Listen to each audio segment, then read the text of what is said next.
বারাসাতের বামগাছি নিত্যানন্দ সরণি এলাকায় খাল থেকে একটি পচাগলা মৃতদেহ উদ্ধারকে ঘিরে শনিবার ব্যাপক চাঞ্চল্যের সৃষ্টি হয়েছে। স্থানীয় সূত্রে জানা যায়, এলাকাটি দীর্ঘদিন ধরেই জলনিকাশির সমস্যায় ভুগছে।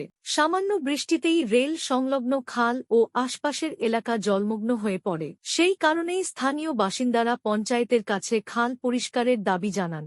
শনিবার সকালে পঞ্চায়েতের উদ্যোগে জেসিবি মেশিন দিয়ে খাল পরিষ্কারের কাজ শুরু হয়। সেই সময় খালের ভিতরে একটি পচাগলা মৃতদেহ দেখতে পান শ্রমিকরা। প্রাথমিকভাবে অনুমান, মৃতদেহটি প্রায় 2 মাস বা তারও বেশি সময় ধরে খালের মধ্যে পড়েছিল। দেহটি এতটাই পচে গিয়েছে যে পরিচয় শনাক্ত করা সম্ভব হয়নি। ঘটনার খবর পেয়ে দ্রুত ঘটনাস্থলে পৌঁছায় বামগাছি থানার পুলিশ। পুলিশ মৃতদেহটি উদ্ধার করে ময়নাতদন্তের জন্য পাঠানোর প্রস্তুতি নেয়। কিভাবে ওই ব্যক্তির মৃত্যু হয়েছে এবং কিভাবে দেহটি খালে এলো তা খতিয়ে দেখতে তদন্ত শুরু করেছে পুলিশ। মৃতের পরিচয় জানার চেষ্টাও চলছে। এই ঘটনায় এলাকা জুড়ে ব্যাপক চাঞ্চল্য ছড়িয়েছে। ফলে আমাদের এখানে প্রথম কথা হচ্ছে, আমাদের জল নিকাশি ব্যবস্থা খুব খারাপ। সেটা আপনারা সবাই জানেন, দীর্ঘদিনের সেই একই সমস্যা। সেহেতু আমাদের বারাসাত মণ্ডল 4 ছোটো জাগুলো গ্রাম পঞ্চায়েতের অন্তর্গত যে কার্যালয় রয়েছে এবং আমাদের যত বিজেপির কার্যকর্তারা মিলে তাদের উদ্যোগে খাল পরিষ্কার করানোর জন্য উদ্যোগ নেওয়া হয়েছে। এবার সেহেতু আজকে সকালবেলায় এই জেসিপি এসেছে, জেসিপি খালটা পরিষ্কার করানোর জন্য। খাল পরিষ্কার করানোর সময় দেখা গেছে যে ওর সঙ্গে ওই বডিটা উঠে এসেছে। সে বডিটার অবস্থা হচ্ছে পচে গেছে, বোঝা যাচ্ছে। কেউ কি নিখোঁজ আছে পাড়ায়? কোনো খবর? পাড়ায় সেরকম কোনো খবর নেই যে কেউ নিখোঁজ আছে, এটা মনে হয় না। বডিটার অবস্থা চামড়া পচে গেছে, এটা মনে হচ্ছে আনুমানিক 1.5-2 মাসের কেস হবে। এখানে না চেনা তো যাচ্ছেই না, কিছু মাংস গলে গলে পড়ছে। আর স্কুলের একটা স্কুল না সরি ওই একটা জুতো পরা আছে দেখলাম, এইটুকুই। আর গলায় একটা সুতো রয়েছে। এখান থেকে তো আপনারা যাতায়াত কোনো সময় কি কোনো গন্ধ বা কিছু? গন্ধ বলতে দেখুন, এখন গন্ধ বলতে খালটা এমনি বুঝে আছে। এবার আশেপাশের লোকজন কিছু তরকারিপাতি আপাতত নোংরা আবর্জনা ফেলে, তা ফেলায় তার জন্য তার পচে স্বাভাবিকভাবে গন্ধ বেরায়। এবং কাঁঠালের সময় গেছে, কাঁঠাল কিছু পচা বেরিয়েছে, সেই কাঁঠালের পচা গন্ধটাও বেরিয়েছে। তা মানুষ স্বাভাবিকভাবে আইডিয়া করতো যে এটা কাঁঠাল পচা গন্ধ, এছাড়া আর কিছু না। কি নাম আপনার? আমার নাম সুমিত মল্লিক, স্থানীয় বাসিন্দা।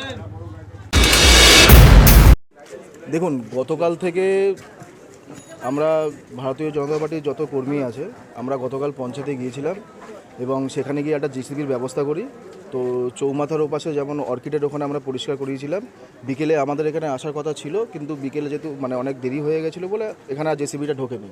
তো আজকে সকাল থেকে যখন আমরা স্পোর্টিং ক্লাবের ওখান থেকে পরিষ্কার করাতে জাস্ট আমরা 5 মিটার ডিস্টেন্স যখন এগিয়ে আসার পরে দেখলাম যে জেসিবির সঙ্গে পরিষ্কার করাতে গিয়ে একটা ডেড বডি উঠে আসার পরে দেখলাম ওটা পুরো ডাইজেস্ট হয়ে গেছে, পুরো পচে গলে গেছে, প্রচুর পরিমাণে গন্ধ বেরোচ্ছে।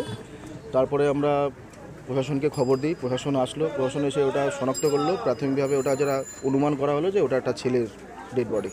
এই রাস্তা দিয়ে তো আপনারা চলাফেরা করেন, কোনো সময় কিছু বুঝতে পারেন না? কোনো সময় কিছু বুঝতে পারেনি, কারণ আমাদের এই ঝিলটা যেটা বিগত কয়েক বছর ধরে পরিষ্কার হয় না, কোনো রকম সংস্কার না হওয়ার কারণে পুরো ঝিলটা পুরো আবর্জনায় ভরে গেছে।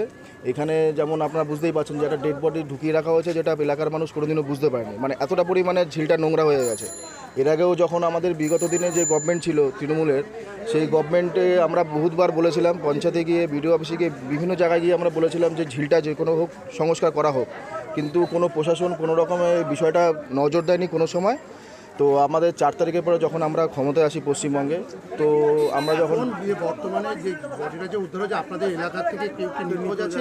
না, এই মুহূর্তে এখনো পর্যন্ত এলাকা থেকে কেউ নিখোঁজ নেই। দাদা, পাশেই তো রেল লাইন, রেলে কাটা পড়েছে, এরকম কিছু মনে হচ্ছে? না, রেলে কাটা পড়লে দেখুন, রেলে কাটা যদি পড়তো তাহলে রেলের যারা আধিকারিক আছে কিংবা যারা রেলের কর্মচারী আছে তারা ডেড বডিটা নিয়ে যেত।